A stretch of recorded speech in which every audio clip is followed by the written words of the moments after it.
masuk gerbangnya bersyukur dengan penuh pujian, bersuka di hadiratnya, nyanyi besarkan agung namanya, puji dia tiuplah sangkakala, musik dan tarian.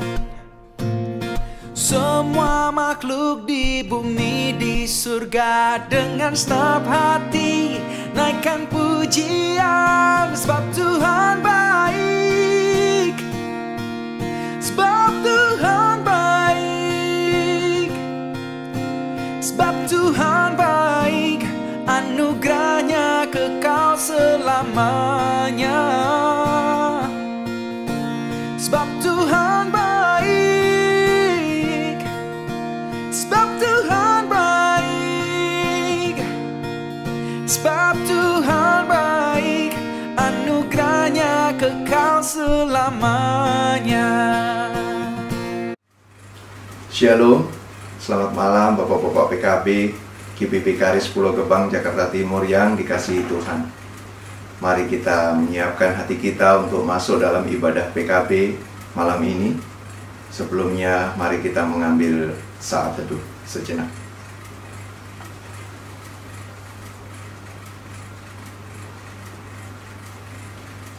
Bapak-bapak, saya mengundang kita semua bangkit berdiri untuk memuliakan dan memuji Tuhan. Dari Kidung Jemaat 17, bait pertama, Tuhan Allah hadir.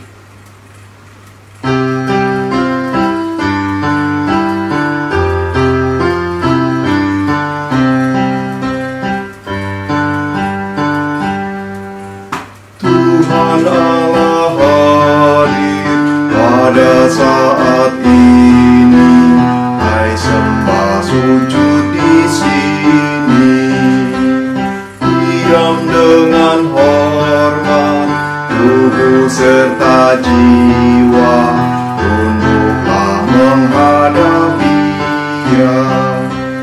Marilah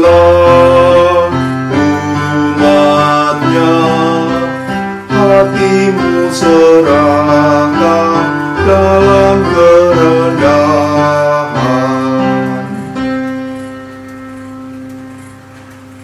Bapak-bapak PKB yang dikasihi Tuhan, mari kita satukan hati kita untuk menghadap Tuhan dalam doa. Mari kita berdoa. Bapa di sorga, kami bersyukur atas pertolongan Tuhan dalam setiap kehidupan kami. Terima kasih atas kesehatan dan berkat yang tak putus kami nikmati karena kasih sayang Tuhan. Malam ini kami akan mendengarkan firman Tuhan dalam ibadah PKB. Meskipun secara online kiranya tidak mengurangi arti firman Tuhan ini. Tuhan kiranya mengurapi kami semua agar firman Tuhan yang kami dengar dapat kami pahami dan kami lakukan dalam kehidupan kami. Sempurnakanlah dan layakkan ibadah ini ya Tuhan, karena kami mengalaskannya hanya di dalam nama Tuhan Yesus Kristus, Juru Selamat kami yang hidup. Amin. Bapak-bapak yang dikasihi Tuhan, firman Tuhan yang menjadi dasar perenungan kita malam ini diambil dari kitab Amos, Amos 6 ayat 10 sampai dengan 14. Amos 6 ayat 10 sampai dengan 14 yang menyatakan, dan jika pamannya pembakar mayat itu yang datang mengangkat dan mengeluarkan mayat itu dari rumah itu bertanya kepada orang yang ada di bagian belakang rumah, adakah lagi orang bersama-sama engkau? Dan dijawab, tidak ada. Ia akan berkata, diam, sebab tidaklah patut menyebut-nyebut nama Tuhan. Sebab sesungguhnya Tuhan memberi perintah, maka rumah besar dirobohkan menjadi reruntuhan, dan rumah kecil menjadi rosokan. Berlarikah kuda-kuda di atas bukit batu? Atau dibajak orangkah laut dengan lembu? Sungguh, kamu telah mengubah keadilan menjadi racun, dan hasil kebenaran menjadi ipuh. Hai kamu yang bersukacita karena Lodabar, dan yang berkata, bukankah kita dengan kekuatan kita merebut Karnaim bagi kita? Sebab sesungguhnya aku akan membangkitkan suatu bangsa melawan kamu, hai kaum Israel. Demikianlah firman Tuhan Allah semesta alam, dan mereka akan menindas kamu dari jalan yang menuju ke Hamat sampai ke sungai yang di Araba. Demikian firman Tuhan. Hendaklah firman Tuhan diam dengan segala kekayaannya di antara kita, dan ucaplah syukur kepada Allah. Haleluya. Silakan duduk. Shalom Bapak-Bapak PKB yang dikasihi Tuhan. Semoga Bapak-Bapak semua saat ini dalam keadaan sehat, penuh sukacita dan damai sejahtera. Amin. Saya akan memulai dengan sedikit menyampaikan mengenai kitab Amos ini. Amos bukanlah seorang nabi profesional yang menjadi anggota perkumpulan nabi seperti digambarkan di dalam 1 Samuel 19 ayat 20b, saya akan bacakan. Tetapi orang-orang ini melihat sekumpulan nabi kepenuhan dengan dikepalai oleh Samuel, dan roh Allah hingga pada orang-orang suruhan Saul sehingga mereka pun kepenuhan seperti nabi. Amos juga tidak berkarya di istana, 1 Tawarikh 21 ayat 9. Sebaliknya, ia adalah seorang peternak domba dan pemungut buah ara di dekat kota kecil Tekoa yang terletak di selatan Yerusalem di kerajaan selatan atau Yehuda. Namun, Tuhan memilih Amos untuk menyampaikan firman-Nya kepada umat dan para pemimpin kerajaan utara atau Israel. Kalau di dalam peta, kerajaan utara ya, jadi sebelah atas adalah Israel dan selatan adalah Yehuda. Meskipun ada banyak nabi di Israel sebelum Amos, nubuat-nubuat Amos diyakini sebagai yang pertama ditulis dalam sebuah kitab tersendiri. Amos 1 sampai dengan Amos 2 ayat 5, Amos bernubuat tentang negeri-negeri sekitar. Dan Amos 2 ayat 6 sampai dengan Amos 6 ayat 14, ayat terakhir bacaan kita ini, Amos memberitahukan penghukuman Tuhan atas Israel. Amos diutus untuk memberitahu umat Israel bahwa Tuhan akan menghukum mereka, sebab orang kaya dan penguasa negeri itu merampok kaum miskin dan memperlakukan mereka dengan tidak adil. Selain itu, banyak umat dan para imam mereka menyembah ilah lain selain Tuhan di tempat-tempat ibadah yang didirikan Raja Israel. Amos menyampaikan firman Allah di kota Betel, tempat Yerobeam I, Raja Israel dulu mendirikan mezbah berhala. Pemberitaan Amos juga berisi kata-kata penghukuman terhadap beberapa negeri tetangga Israel dan Yehuda. Amos bernubuat pada waktu Uzia menjadi Raja Yehuda dan Yerobeam II menjadi Raja Israel. Raja Yerobeam II memerintah Israel dalam suasana yang damai. Mereka tidak mengkhawatirkan ancaman militer yang serius. Saat itu Israel menjadi bangsa yang makmur dan banyak orang menjadi kaya, membangun rumah bagus dan berpesta pora. Namun, orang kaya ini tidak memakai kekayaan atau pengaruh mereka untuk menolong sesama. Sebaliknya, mereka semakin serakah. Mereka menipu orang jujur dan membebani orang miskin dengan pajak yang berat. Umat tetap melakukan perayaan-perayaan keagamaan, tetapi Tuhan mulai bosan dengan ibadat-ibadat mereka yang berpura-pura. Tuhan menghendaki mereka memperlakukan sesama dengan adil dan setia, dan hanya menyembah kepada Tuhan. Bapak-bapak PKB yang dikasihi Tuhan, Amos pasal 6 ini oleh Lembaga Alkitab Indonesia diberi judul Rasa Tentram yang Palsu. Pada ayat 1, Amos memperingatkan orang-orang yang hidup bersenang-senang di Sion, yaitu orang-orang terkemuka dari bangsa yang terutama itu atau dari kalangan pemimpin. Kepemimpinan mereka diharapkan oleh keturunan kaum Israel. Tetapi mereka tidak peduli dengan kaum miskin. Mereka terlalu yakin bahwa mereka telah beribadah kepada Tuhan dan menganggap jauh dari malapetaka dan hukuman, sehingga sering melakukan kekerasan, melakukan kekejaman. Ayat 4 sampai dengan 6 memperingatkan orang-orang kaya yang berkuasa di Israel yang tidak peduli dengan persoalan-persoalan bangsa mereka dan kebutuhan orang miskin. Di Israel kuno, orang biasanya makan sambil duduk di lantai. Namun orang-orang kaya ini meniru bangsa-bangsa di sekitar dengan makan sambil berbaring di tempat tidur gading, dengan makanan di sisi tubuh mereka, bernyanyi-nyanyi mendengar bunyi gambus. Mereka meminum air-air anggur dari bokor-bokor persembahan dan mengurapi dirinya dengan minyak yang terbaik. Mereka beribadah dengan cara yang salah, agar dapat menarik pengikut dan memuaskan hati mereka. Ibadah dikemas dalam pesta untuk pembesar. Mereka makan perjamuan sambil riuh rendah dan bersenang-senang. Meskipun cara ibadah seperti ini hanya kepuasan dan kesenangan sesaat. Karena setelah selesai sebentar kemudian, sorak-sorai itu akan hilang lenyap. Tuhan tidak menginginkan ibadah seperti ini. Nabi Amos mengingatkan bahwa ibadah umat seperti ini yang penuh kecongkakan, memamerkan kemewahan, serta tidak peduli dengan kaum miskin dan rakyat yang tertindas, hanyalah untuk menyenangkan dan memuaskan diri sendiri. Mereka bahkan tinggal di istana yang indah, sementara kaum jelata menderita. Meskipun demikian, mereka tidak menyadari bahwa Allah tidak berkenan dengan ibadah mereka. Sebaliknya, mereka merasa aman, tentram, tidak terusik karena merasa telah menyenangkan hati Tuhan melalui ibadah mereka, melalui ibadah yang mereka lakukan dengan tarian, nyanyian, dan pesta anggur. Allah bersumpah bahwa Ia tidak berkenan dengan ibadah yang demikian dan bersumpah mendatangkan hukuman.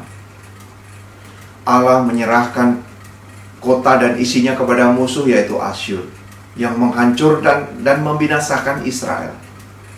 Tuhan bahkan mendatangkan penyakit sampar yang mematikan, ayat 9, dan hukuman yang mengerikan, sampai-sampai tidak sempat lagi diadakan pemakaman secara wajar, tetapi korban sampar harus dibakar untuk menghindari wabah yang lebih luas, ayat 10. Mereka lupa kuasa, kebesaran, dan pertolongan Tuhan. Mereka menggunakan anugerah Tuhan berupa negeri yang makmur dengan menindas dan melakukan kejahatan kepada rakyat kecil yang membutuhkan.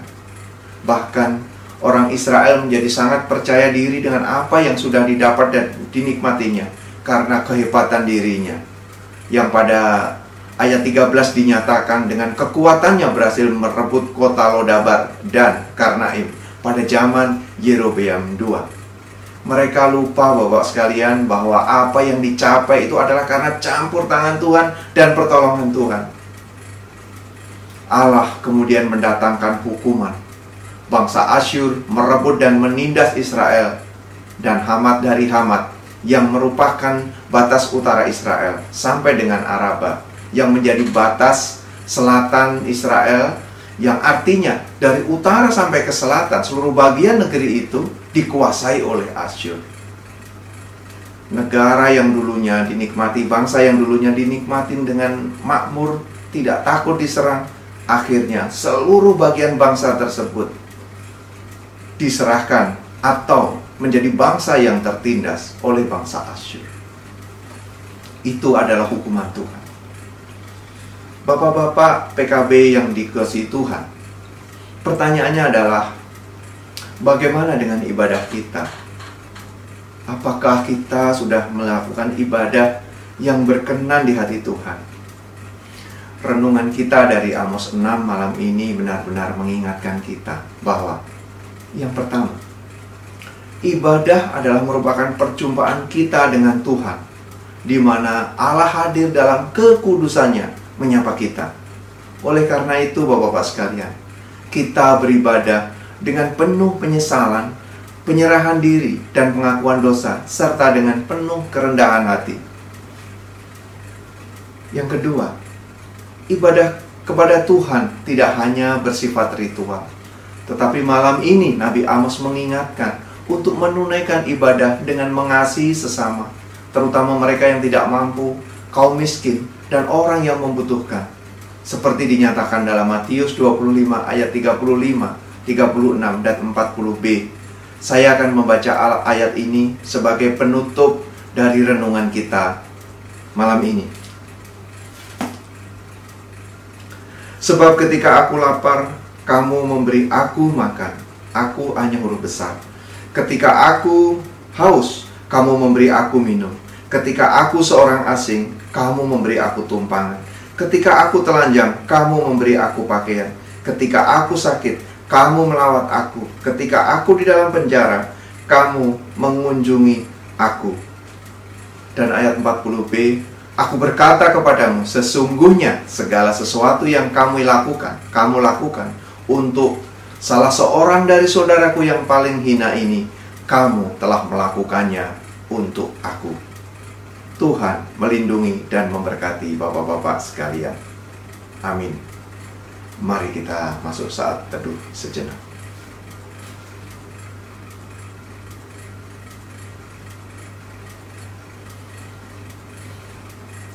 Mari kita meresponi firman Tuhan ini dengan menyanyikan Kitab Bakti 79, Beri Padanya, sambil persembahan dikumpulkan baik melalui amplop yang dikirim ke gereja atau melalui transfer.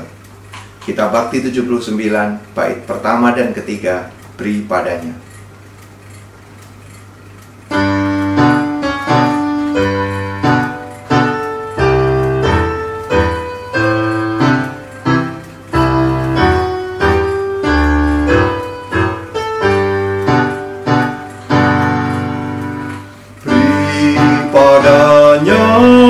Segenap hatiku, beri padanya segenap hidupku, karena Engkau kepunyaannya, dan Ia pun Tuhanmu. Padanya segenap waktumu, beri padanya segenap kasihmu, karena Engkau kepunyaannya, dan Ia pun Tuhanmu. Mari kita masuk dalam doa. Kita akan berdoa dan menyerahkan persembahan kita ini di dalam doa.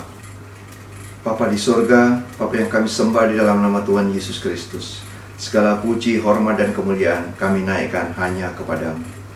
Terima kasih Tuhan atas firman Tuhan malam ini. Ajarkan kami untuk memahami kebenarannya dan melakukannya dalam setiap kehidupan kami. Malam ini kami telah mengumpulkan persembahan. Tuhan kiranya memberkati persembahan ini. Kiranya persembahan ini dapat dikelola dengan baik untuk dipergunakan bagi pelayanan. Bapa di surga, malam ini kami berdoa untuk saudara-saudara kami, persekutuan kaum Bapa. Kiranya Tuhan menilik, Tuhan memberikan kesehatan, menguatkan, bahkan terus melindungi dan memberkati setiap kami. Bapa yang Maha Mulia, malam ini kami berdoa untuk gereja Karis dengan segala dinamika dan pergumulannya. Kami juga berdoa untuk ke-6 Pelkat. Kiranya Tuhan menguatkan kami semua di dalam membangun pertumbuhan iman dan menjalani kehidupan bergereja dengan baik, serta menyediakan pelayanan yang berkenan di hadapan Tuhan bagi seluruh jemaat. Kami juga berdoa untuk saudara-saudara kekasih kami yang saat ini sedang sakit, Bapak Bernardus Ngeo, Bapak Ian Bonsafe, dan saudara kami yang lain yang tidak dapat kami sebutkan, yang saat ini dalam keadaan sakit, lemah tubuh, dan yang sedang dalam penyembuhan atau pemulihan. Kami serahkan saudara-saudara kekasih kami ini ke dalam tangan pengasihan Tuhan.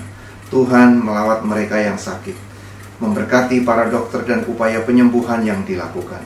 Tuhan juga memberkati dan memberikan kekuatan, kesehatan, kesabaran kepada seluruh keluarga yang merawatnya, sehingga kesembuhan total akan menjadi bahagian saudara-saudara kami. Bapa sumber pertolongan kami, begitu banyak kesalahan dan dosa kami. Ampuni kami akan kesalahan dan dosa kami. Oleh karena itu, sempurnakanlah doa kami ini yang kami naikkan hanya di dalam nama Tuhan Yesus Kristus, Juru Selamat kami yang hidup. Sekarang, arahkanlah hati dan pikiran kita kepada Tuhan, serta terimalah berkat-Nya. Kasih karunia Tuhan Yesus Kristus dan kasih Allah dan persekutuan Roh Kudus menyertai kita sekalian kini, sampai selama-lamanya. Amin.